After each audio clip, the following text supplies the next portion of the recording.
First responders, what is the most shocking call you've responded to?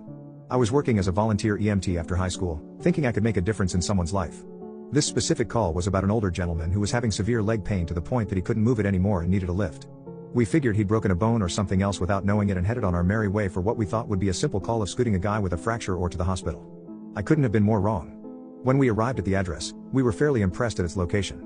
The guy lived in a fairly nice part of town and honestly lived in a house that could have housed my own family and then some with a great amount of ease. The first red flag was that we saw a number of cars in the driveway, some of which looked like they hadn't been moved in ages.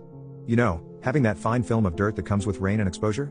We figured maybe he worked on cars or was repairing them or something, and headed for the door, knocking a few times before we heard someone from inside yell for us to come in.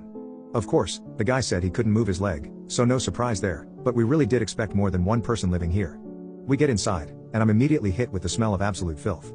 You couldn't understand if you've never really experienced a dirty place that hasn't been properly cleaned in years. I grew up with